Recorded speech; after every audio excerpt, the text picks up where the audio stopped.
우리에게 주신 말씀은 신약성경 마태복음 5장 1절부터 3절까지의 말씀입니다. 신약성경 6쪽에 있습니다. 예수께서 무리를 보시고 산에 올라가 앉으시니 제자들이 나온지라 입을 열어 가르쳐 이르시되 심령이 가난한 자는 복이 있나니 천국이 그들의 것임이요. 아멘. 주의 전에 올라오신 여러분을 주님의 이름으로 환영하고 축복을 드립니다. 이 팔복의 말씀은 예수님께서 산에 올라가셔서 제자들과 자신을 따르는 무리들에게 하신 산상보온, 다시 말하면 산에서 가르쳐 주신 말씀의 서두에 있습니다. 예수님께서 이 땅에서 사역을 시작하시면서 제일 먼저 조직적으로 말씀을 전한 부분이 바로 산상보온의 말씀입니다. 그 중에서 가장 첫머리에 팔복에 대한 부분을 말씀해 주셨습니다. 이 팔복의 말씀에 헬라어 성경의 어순을 보게 되면 복되도다 라는 말이 먼저 나와 있습니다. 복되도다 심령이 가난한 너희들이여. 여러분, 예수님은 단순한 말씀의 언어의 마술사가 아니십니다. 이 팔복은 예수님의 말씀 아니겠습니까? 원래 말씀이라는 것은 말의 숨이란 뜻을 갖습니다. 즉 자신이 한 말에 대해서 내 호흡이 담긴 것입니다. 생명이 담긴 것을 말합니다. 예수님의 말씀은 단순히 말씀으로 끝나는 것이 아니라 그 속에 주님의 숨이 담겼고 주님의 생명이 담겼습니다. 다시 말하면 주님의 삶과 말씀이 함께 어우러져 있다는 뜻입니다. 그렇기 때문에 한마디 한마디에 주님의 삶이 배어 있음을 우리는 알게 됩니다. 그렇다면 주님께서 말씀하신 복되도다라는 이 말씀은 주님의 삶이 되셨기 때문에, 그래서 복이 주님의 삶이 되셨기에 산상보온을 통해서 제일 먼저 복에 대해서 말씀하셨고 우리에게 복된 인생을 살아가라라고 요청을 하시고 계신 것입니다. 그렇다면 예수님께서 말씀하신 이 복은 무엇일까? 옛날 어르신들은 복에 대해서 참 많이 말씀을 하셨습니다. 특별히 오복을 참으로 귀하게 여겼습니다. 5가지의 복, 그 복 속에 어떤 것들이 있을까? 오래 사는 것, 장수의 복이 있습니다. 물질이 넉넉하여서 부유한 삶을 살아가는 것, 부의 복이 있습니다. 유한이 없이 건강하고 평안하게 살아가는 강령의 복이 있습니다. 덕을 좋아하고 즐겨 행하는 유호덕의 복이 있습니다. 그리고 마지막으로 자신에게 주어진 명대로 살다가 평안히 죽는 고종령의 복이 있습니다. 이 5가지의 복이 어른들이 말하는 오복이요, 지금도 이 오복은 사람들에게 귀하게 여겨지고 있고 그러한 삶을 살아가는 사람이 행복한 사람이다라고 말을 합니다. 그렇다면 여러분, 이 오복의 관점에서 보게 되면 예수님이 말씀하신 복, 예수님의 삶 자체인 복은 과연 어떠한 모습일까? 여러분, 이 오복의 관점에서 예수님은 과연 복된 인생을 살아가는 것일까? 그렇지 않다라는 것을 알 수가 있습니다. 예수님은 장수의 복을 누리셨습니까? 그렇지 않습니다. 예수님은 십자가에서 짧은 인생을 마감하셨습니다. 그리고 예수님의 삶은 부귀한 삶과는 거리가 먼 삶이었습니다. 오죽했으면 여우도 굴이 있고 공중의 새도 집이 있는데 자신은 머리 둘 곳이 없다라고 말씀하시면서 자신이 가진 것이 아무것도 없음을 말씀해 주고 있습니다. 어디 그뿐이겠습니까? 예수님은 우한 없이 평안하게 살아가는 강력의 복을 누리지 못하셨습니다. 우리가 잘 알듯이 우리의 죄와 고난을 다 짊어지고 고난의 길, 십자가의 길을 걸어갔습니다. 그것은 강령의 복이 아니란 말입니다. 그리고 예수님은 덕을 좋아하셨습니다. 그런데 예수님의 덕을 찬찬히 들여다보게 되면 자기 자신을 위해서 덕을 쌓은 것이 아니라 온전히 하나님을 기쁘시게 하는 것에 모든 덕을 다 바쳤음을 우리는 보게 됩니다. 다시 말하면 세상이 말하는 유호덕의 복과는 거리가 멀다라는 것이지요. 그리고 마지막으로 예수님은 자신에게 주어진 명대로 살다가 평안히 죽음을 맞이하는가 가장 처참한 십자가에서 돌아가셨음을 우리가 보게 됩니다. 다시 말하면 고종명의 복을 누리지 못하셨다라는 것입니다. 여러분 보십시오. 예수님의 복과 세상이 말하고 있는 이 복은 상당히 먼 거리에 위치해 있음을 보게 됩니다. 예수님의 삶은 이 세상이 말하는 복과 거리가 멀었습니다. 그런데 곰곰이 생각해 보면 왜 그럴까? 예수님 자체가 바로 복의 근원이셨기 때문입니다. 주님께서 복되다라고 말씀하신 것은 우리가 복의 근원 되시는 예수님, 그분이 우리의 주인이 되시고 우리의 모든 것 되심을 고백하는 것이고 그것을 깨닫는 것이고 예수님을 마음속에 모시는 삶이야말로 진정한 행복이다라는 사실을 깨닫게 하시기 위함이었습니다. 진정한 행복은 외적인 조건이나 다른 사람의 평가에 의해서 이루어지는 것이 아니란 말입니다. 오직 내 마음속에 내면으로부터 흘러나오는 것입니다. 그렇기 때문에 진정한 행복은 내 안에 예수 그리스도께서 계신가 아닌가에 달려있음을 우리는 알게 됩니다. 그러므로 팔복은 누가 진정으로 행복한 사람인가 라는 이 물음에 대해서 주님께서 우리에게 모범 답안을 제시해 주신 것입니다. 그런데 사실 팔복의 말씀은 오늘을 살아가는 우리들에게는 다소 낯설게 느껴집니다. 솔직하게 말씀드리면 참 불편하다라는 느낌을 갖게 됩니다. 세상 사람들은 풍부한 물질과 재미와 배부름과 사람들의 인기 등을 복이다, 그것을 자신이 행복하게 만드는 것들이다 라고 말을 하고 있는데, 팔복의 말씀을 보게 되면 우리가 어떻게든 피하고 싶은 것들이나 유쾌하지 않는 것들을 말하면서 이것이 복이다 라고 말하고 있으니 우리에게 다소 불편함을 느끼게 합니다. 그럼에도 불구하고 우리가 이 주님의 말씀에 귀를 기울여야 되는 이유가 무엇입니까? 진정한 행복, 지속적으로 살아가야 될 행복이 바로 여기에 있기 때문에 그렇습니다. 그렇다면 주님께서 말씀하신 진정한 행복한 사람은 어떤 사람일까? 3절 말씀에 보니 심령이 가난한 자는 복이 있나니, 주님께서는 심령이 가난한 사람에게 복이 있다라고 말씀하십니다. 그렇다면 심령이 가난한 사람은 어떤 사람입니까? 심령이 가난한 사람은 하나님 앞에 마음을 비우는 사람을 의미합니다. 심령이 가난해진다라는 것은 다른 말로 하면 내가 비워진다라는 것을 의미합니다. 누구든지 자기를 비우지 아니하면 하나님의 은혜가 그곳에 깃들 수 없기 때문입니다. 오늘날 사람들이 하나님의 축복을 누리며 살지 못하는 이유가 무엇입니까? 하나님의 것들로 채우려는 것이 아니라 자기의 스스로의 것들로 채우며 살기 때문에 그렇습니다. 그러면서 이것이 행복한 것이다 라고 늘 느끼며 산다라는 것들이지요. 그런데 예수님은 이런 사람들을 향해서 뭐라고 말씀하십니까? 누가복음 6장 24절 말씀에 그러나 화 있을진저 너희 부유한 자여 너희는 너희의 위로를 이미 받았도다 라고 말씀하고 계십니다. 지금 주님은 물질적인 부유함을 우리에게 말씀하는 것이 아닙니다. 주님은 심령의 부유함과 심령의 가난함에 대해서 말씀하고 계십니다. 주님이 말씀하시는 가난함은 바로 세상에 의존하지 않는 마음의 상태를 의미하는 것입니다. 원래 심령이란 말은 헬라어로 퓨뉴마, 성령을 상징하고 인간에게는 영을 상징하는 말입니다. 이 영이라는 것은 하나님과의 관계를 맺는 인간의 중심성을 의미합니다. 내 중심이 하나님과 아름다운 관계, 바른 관계를 맺고 있는가 있지 않는가의 상태를 나타낼 때에 심령이란 말을 사용한다라는 거예요. 심령이 가난하다는 것은 우리의 마음의 중심이 세상 것으로 장악되지 아니하고 그곳에 하나님께서 기거하실 공간을 만들어 놓는 것을 의미합니다. 여러분, 이 세상의 어떤 것도요 인간의 목표가 될 수가 없습니다. 성공하는 것이 목표가 됩니까? 돈 버는 것들, 봉사하는 것들, 가정을 사랑하는 것들, 심지어 신앙생활 하는 것도 그 자체는 중요하지만 그 자체는 목적이 될 수는 없습니다. 모든 활동의 중심에 자리를 다 비우고 공간을 만들어서 먼저 하나님을 초청할 수 있기를 바랍니다. 기도의 자리에 들어가셔서 먼저 예수 그리스도를 중심으로 모시기 바랍니다. 왜? 그것이 복의 근원이기 때문에 그렇습니다. 하나님께서 그 자리에 오실 수 있도록 빈 마음으로 설 수 있는 우리가 될 수 있기를 간절히 소망합니다. 그리고 심령이 가난한 사람은 하나님 앞에 영적인 거지로 서 있는 사람을 의미합니다. 헬라어로 이 가난이란 말은 푸토코스라는 말과 페네스라는 말을 사용합니다.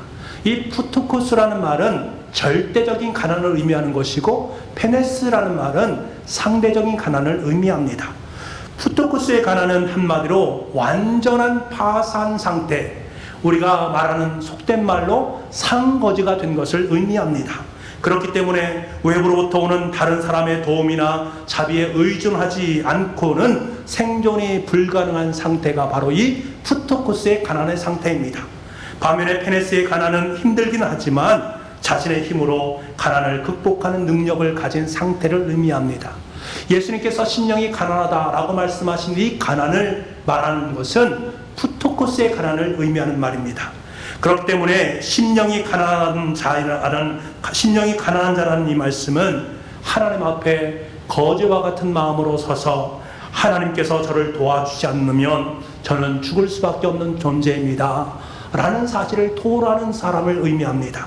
자신의 절대적인 무능력을 깨닫고 완전히 빈손으로 하나님 앞에 엎드리는 사람을 의미합니다. 이런 사람이 심령이 가난한 사람이고, 이런 사람에게 하늘의 복이 임한다라고 말씀하고 계십니다. 자, 그렇다면 우리는 어떻게 하면 이런 가난한 심령을 가질 수 있을까? 여러분 보세요. 사람은 누구나 대가 앞에 서면 겸손해지지 않습니까? 제가 솔직히 말씀을 드리면 사실 저는 목사입니다. 목사이기 때문에 수없이 많은 말씀을 전했습니다. 많은 사람 앞에서 수없이 많은 말씀을 전했습니다. 그럼에도 불구하고 여전히 제가 설교할 때 참 어려움을 느끼는 분들이 있습니다. 다른 분들이 아니라 저보다 선배이신 목사님들입니다. 왜 그럴까? 그분들은 설교의 대가들이시기 때문에 그렇습니다. 저보다 더 뛰어나시고 오랜 세월 동안 설교를 많이 해오셨을 뿐만 아니라 경험이 풍부한 분들이기 때문입니다. 그분들 앞에 서면 제가 작아지는 거예요. 왠지 모르게 더욱더 겸손해질 수밖에 없습니다. 여러분, 인생의 대가 앞에서도 이렇게 겸손하게 되는데 하물며 인생의 절대적이신 대가가 되시는 하나님 앞에 서면 어떨까? 전지전능하시고 무수보지하신 하나님 앞에 설 때 과연 내가 소유한 지식, 내가 가진 경험이라는 것이 얼마나 가치가 있고 의미가 있을까? 여러분, 전혀 의미가 없습니다. 인생의 절대자이신 하나님 앞에 설 때 인간의 교만은 다 깨어지고 내 자신이 아무것도 아닌 거지와 같은 존재다라는 사실을 깨닫게 됩니다. 자신의 지혜와 도덕성과 능력이 거의 제로에 가깝다라는 사실을 깨닫게 됩니다. 여러분, 그렇습니다. 하나님을 만나고 하나님을 바로 알게 되는 성도는 하나님 앞에서 자기 자신은 아무것도 아닌 존재라는 사실을, 다시 말하면 자기 자신을 향한 존재적 겸손을 지향할 수밖에 없습니다. 여러분, 성경에서 나온 인물들을 보십시오. 이들은 하나같이요 절대적인 하나님을 만났을 때에 자신이 얼마나 무능력한 존재인가를 알았습니다. 이들은 하나같이 하나님 앞에서 철저하게 깨어진 심령을 소유할 수밖에 없었고 자신을 향한 존재적 겸손을 경험할 수밖에 없었습니다. 모세는 광야 40년 동안 미디안에 있는 장인의 집에서 더부살이 인생을 살지 않았습니까? 그때 그가 경험한 것이 nothing, 아무것도 없다라는 사실을 깨닫게 되어집니다. 아무것도 없는 상태 속에 주님께서 찾아오십니다. 그리고 그에게 소명을 주십니다. 애굽에 있는 이스라엘 백성들을 인도하라 라는 사명을 그에게 부어주셨습니다. 이 사명 앞에 섰을 때 모세는 하나님 앞에 거절합니다. 저는 아닙니다. 4번이나 무려 거절을 하게 됩니다. 왜 이렇게 거절하는 것입니까? 그가 하나님 앞에 서보니까 아무것도 아닌 것을 비로소 깨닫게 된 것입니다. 이사야 선지자는 하나님 앞에서 자신을 드러내기 전에 먼저 탄식을 바라는 모습들을 보게 됩니다. 화로다 나여 망하게 되었도다. 나는 입술이 부정한 사람이로다. 그렇게 고백하면서 하나님을 만났을 때에 자신이 파산되어진 상태를 경험하면서 탄식을 하게 됩니다. 기도는 소시민적인 인생이었습니다. 그러한 주님께서 찾아오셔서 야, 너는 큰 용사다, 큰 용사가 될 것이다 라는 말씀을 선포하시면서 그에게 하늘의 소망을 알려주시고 소명을 베풀어 주십니다. 이때 기도는 뭐라고 말합니까? 보소서, 나의 집은 므낫세 중에 극히 약하고 나는 내 아버지 집에서 가장 작은 자입니다 고백하고 있습니다. 왜? 하나님 앞에서 보니까 자신의 능력은 제로인 것을 알았기 때문입니다. 여러분, 이들은 한결같이 하나님 앞에서 가난한 심령들이었습니다. 그래서 이들은 주님께 부르짖었습니다. 주님, 이런 나 같은 존재도 괜찮겠습니까? 이런 엉터리 같은 존재도 괜찮겠습니까? 티끌 같고 먼지 같은 내가 어찌 거룩한 주님의 부르심 앞에 설 수 있단 말입니다. 저는 설 수 없습니다. 그러니 저 말고요, 저분, 다른 분을 좀 세워주셔서 그 사명을 감당할 수 있도록 만들어 주십시오. 주님 앞에서 그의 거룩함과 영광을 보면서 자기의 죄와 무능과 연약함을 깨닫고, 주님, 제가 어떻게 하면 좋겠습니까? 저는 무능력합니다 라고 깊이 절망하고 탄식하고 있습니다. 사랑하는 성도 여러분, 이것이 바로 하나님 앞에 선 겸손한 성도의 삶입니다. 가난한 심령을 소유한 사람입니다. 이러한 인생은 하루를 살더라도 하나님의 은혜 없이는 살 수 없는 것입니다. 그러니까 하나님의 은혜를 구할 수밖에 없는 것이지요. 하나님의 은혜 아니면 제가 살아갈 수 없기 때문에 하나님, 저에게 하나님의 은혜를 주십시오. 하나님의 복을 주십시오. 심령이 가난한 사람은 하나님을 철저하게 의존하게 되어 있습니다. 날마다 하나님 앞에 서서 하나님의 도움을 구할 수밖에 없고 하나님의 열망이 더욱더 커져갈 수밖에 없습니다. 하나님을 의지하지 않고는 한순간도 숨을 쉴 수 없는 절박함이 있기 때문에 그렇습니다. 그래서 하나님으로 채우려고 늘 마음속에 하나님만을 찾는 것입니다. 군에 있었던 일입니다. 여름에서 대대에서 있었던 일인데, 너무 무더운 날씨에 완전 군장을 하고 대학 곁에서 여름 훈련을 받는 중이었습니다. 수통에 있는 물은 다 떨어져 버리고 이제 산을 헤매는 가운데에 참 물밖에 생각이 안 났습니다. 그때 작은 웅덩이가 보였고 그곳에 물이 고여 있습니다. 이 물이 깨끗한가 더러운가 저에게 하등 문제가 되지 않았습니다. 저는 엎드려서 그 물을 먹었습니다. 벌컥벌컥 들이켰습니다. 그때 저에게 군대의 전술이 어떠해야 되고 훈련을 지금 받는 것, 그것이 저에게는 하등 중요한 것이 아니었습니다. 오직 저에게 중요한 것은 물 하나뿐이었습니다. 군인의 신분임에도 불구하고 물에 생각으로 가득 차 있는 저의 모습을 보았습니다. 그때 제가 깨달은 것이 무엇인가? 인간적인 목마름이 얼마나 강한가라는 사실을 깨닫게 되었습니다. 다른 것은 보이지 않습니다. 오직 물밖에 보이지 않는 타는 목마름이었습니다. 그러면서 제 마음속으로 우리가 하나님을 향한 거룩한 목마름도 이와 같아야 되지 않을까? 세상적인 목마름, 인간적 목마름이 아니라 하나님을 향한 거룩한 목마름, 타는 목마름이 내 삶 속에 과연 있는 것인가? 그 마음이 내 삶 속에 있을 때 다른 것이 보인단 말인가? 내가 지금 전술을 하고 있고 내가 지금 훈련을 받고 있고 이게 중요한 것이 아니라 그 물 하나에 모든 것이 다 집중되어 있는 것처럼 하나님을 향한 열망, 하나님을 향한 마음으로 내 마음이 가득 차야 되지 않겠는가? 다른 것은 보이지 않고 오직 생명수 되시는 예수님만이 보이게 되면 그분만을 의지하는 삶을 살 수밖에 없지 않겠는가? 그래, 이것이 바로 심령이 가난한 사람의 마음이구나 라는 사실을 제가 절실하게 깨달았습니다. 여러분, 이런 사람이 심령이 가난한 사람입니다. 주님께서는 우리에게 심령이 가난한 사람이 되라 라고 말씀하십니다. 저와 여러분이 심령이 가난한 주님의 자녀가 될 수 있기를 간절히 소망합니다. 시편의 기자의 고백처럼 사슴이 시냇물을 찾기에 갈급한 같이 내 영혼이 주를 찾기에 갈급할 수 있기를 간절히 소망합니다. 하나님 앞에 서면 자신이 무엇인가를 드러내는 영적인 교만함이 아니라 심령이 가난한 거지가 되어서 오직 하나님만을 인정하고 하나님만을 신뢰하고 하나님만을 의지할 수 있는 저와 여러분의 삶이 될 수 있기를 간절히 소망합니다. 주님께서는 이런 심령이 가난한 자에게 이미 너희에게는 천국이 있다라고 말씀하고 계십니다. 심령이 가난한 자는 복이 있나니 천국이 그들의 것이며 천국이 너희 것이다. 이미 천국이 너희 삶 속에 있다라고 선언하고 계십니다. 여러분, 심령이 가난한 사람에게 천국이 임하게 됩니다. 심령이 가난한 사람은 천국을 누리며 살게 됩니다. 천국이 그들의 것임이라 라고 말씀하시는 뜻은 죽은 후에 내가 천국에 간다라는 것을 의미하지 않습니다. 가난한 자로 주님 앞에 섰을 때에 오늘 이 땅에서 천국을 누리면서 살게 되어진다라는 것을 말씀하는 것입니다. 천국에 들어가는 것은 어떤 외적인 조건이나 공로가 아닙니다. 철저하게 심령이 가난해져서 늘 겸손하게 하나님만을 소유로 삼기를 원하는 그 사람에게 천국은 들어오게 되어 있습니다. 주님께서 바리새인과 세리의 비유를 통해서 천국이 어떤 사람에게 천국이 주어지는가 라는 것을 우리에게 잘 말씀해 주고 있습니다. 누가복음 18장의 말씀에 보면 바리새인과 세리의 비유에 대한 이야기가 등장을 합니다. 어느 날 바리새인과 세리가 함께 성전에 올라가서 각각 자리에 서서 하나님 앞에서 기도합니다.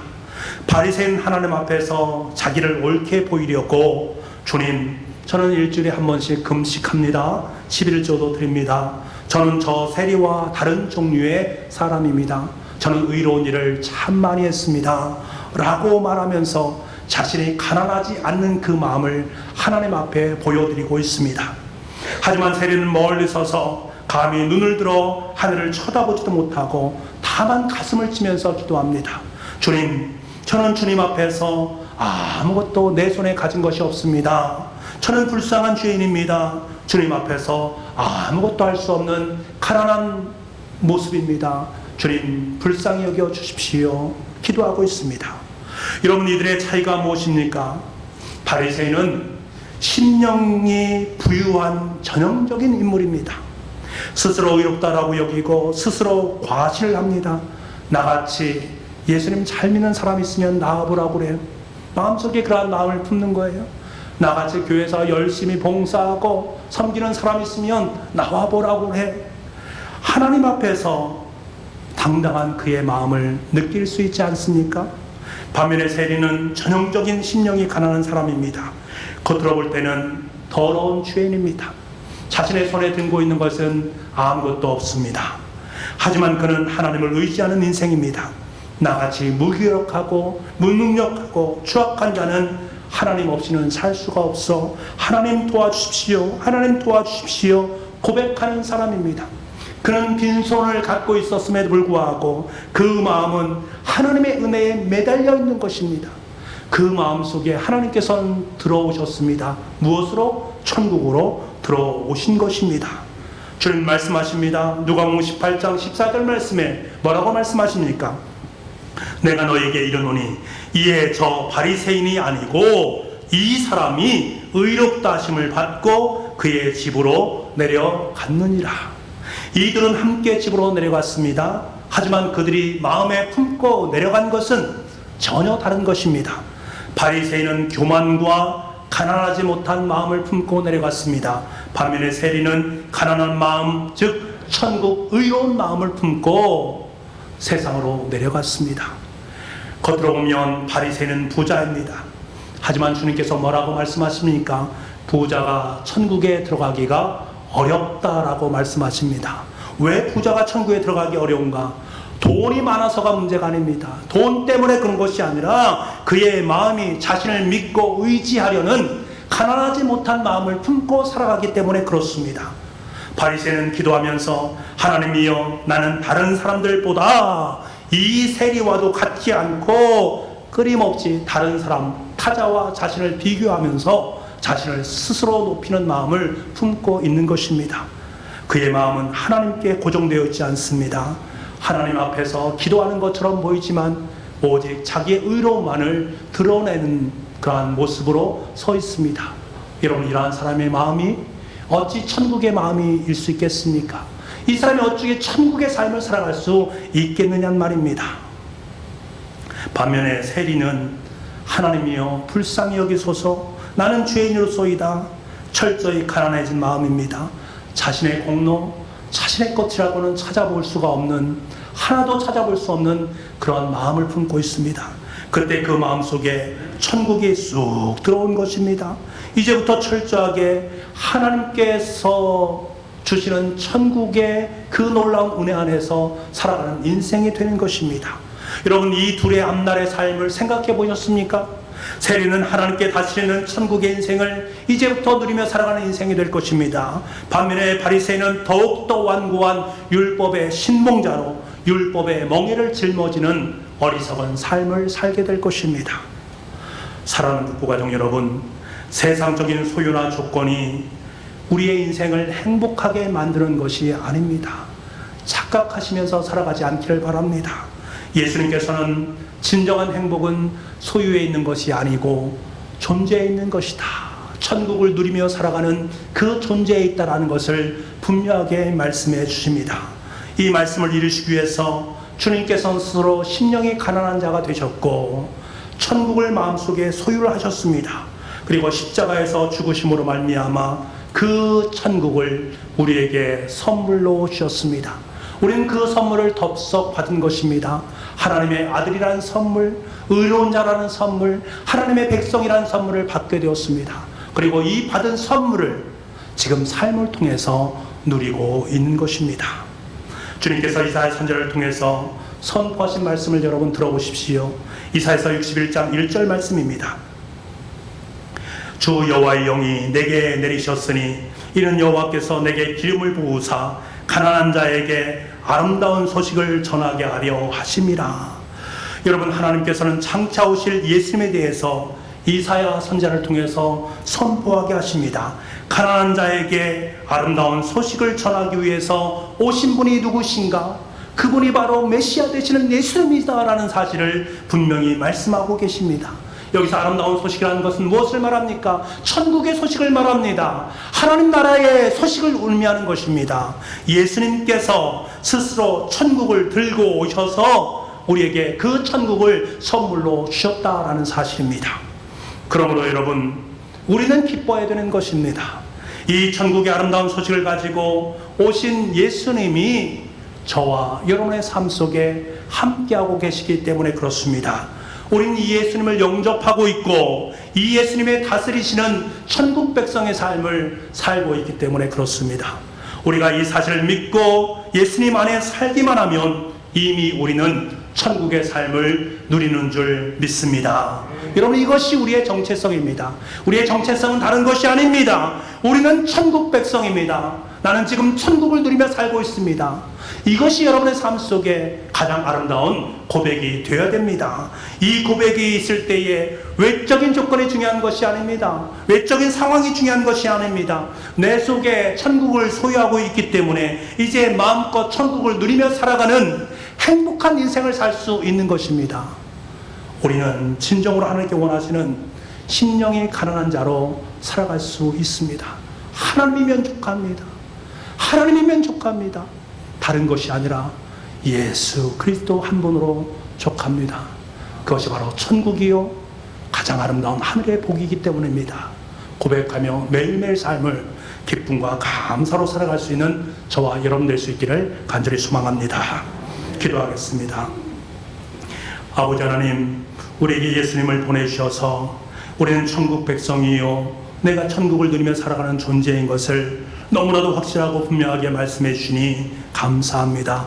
매일매일 일상의 삶 속에서 외적인 조건이 어떠하든지 내 외적 환경이 어떠하든지 내 마음속에 천국을 소유하면서 천국 백성으로 기쁨과 감사와 감격의 삶을 누리는 우리 모두가 되게 하여 주옵소서. 모든 말씀을 예수님의 이름으로 기도하옵나이다. 아멘.